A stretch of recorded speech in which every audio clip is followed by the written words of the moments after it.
I'm Cape Joel, and this is Comic Smack, your weekly, daily, all the time, anytime comic show where I give you your fix of everything you need to know from the world of comic books and superheroes. And on today's show, we are taking a closer look at Daredevil issue number 599. Matt Murdock doesn't know who the bigger threat is, Mayor Wilson Fisk or the escaped serial killer known as Muse. What'll happen next? Well, let's hop on in together and find out. Alrighty then, so as we join the comic, Daredevil is meditating so he can become one with the Force. I mean, so he can concentrate his super senses to hunt down Muse. This is a lot easier said than done because after those 6 cops were killed by Muse in the previous issue, the entire city is buzzing about the guy right now. Kingpin, of course, jumped on the opportunity to direct all of the public's anger towards anti-superhero sentiment, saying, well, obviously the Punisher killed those people. No, I don't have any proof, but why would I need any proof? I'm the mayor, I said a scary thing, now let me protect you from the scary thing I just made up. Complicating things even further is Sam, Matt Murdock's on-again, off-again sidekick. He wants to rush out and get revenge on Muse right away. Keep in mind, he was the dude who stole his eyesight previously. Daredevil, however, thinks Kingpin ruling over New York City like a tyrant is still the most pressing thing at the moment, which is why he's going to try and devote as much attention to it as he can. You see, Daredevil still very much thinks that in the guise of Matt Murdock, the deputy mayor of New York City, he can get Mayor Kingpin to see some sense. Maybe call off his superhero witch hunt long enough so that the cops and superheroes can swap notes and maybe track down this dangerous killer once and for all. Of course, like most politicians, Fisk is in no hurry to do anything about Muse, and why shouldn't he? The superpowered serial killer is offering excellent cover for his administration. After all, the longer he's on the streets, the more seeds of fear that he can sow, and don't you know people are oh so easy to manipulate when they're afraid.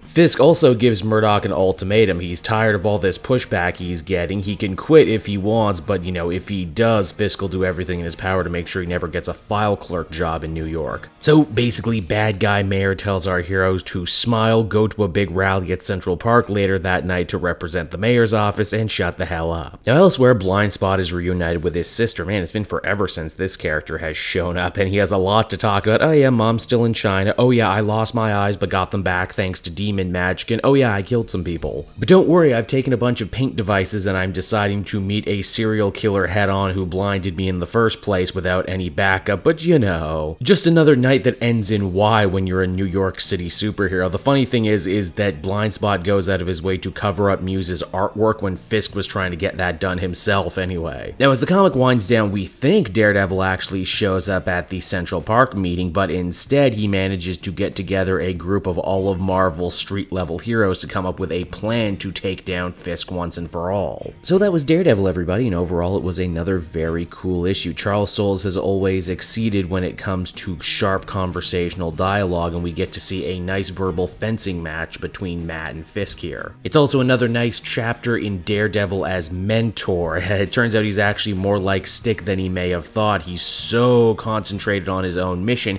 he doesn't care what's going on with his young apprentice. I also like getting to see Daredevil bring together all the street-level heroes, kind of being like a spandex union boss, if you would. Overall, I give this one a 7.5 out of 10, and I can't wait to see where the book is going as it hits its big landmark 600th issue. So that's Daredevil, everyone. I hope you enjoyed it, and as always, be sure to take a closer look at some of these other videos. And as always, be sure to check me out on Twitter and Facebook at Cape Joel, so you always know what I got coming out next. And hey, if you like what I do and are feeling in a supportive mood, please check out my Patreon page down in the description. Patrons get exclusive access to videos and content before anyone else, and you can do so for as little as $1 a month. And until next time, everyone, this has been Cape Joel. Thank you so much for watching and listening, and I'll see you all again later. Bye-bye.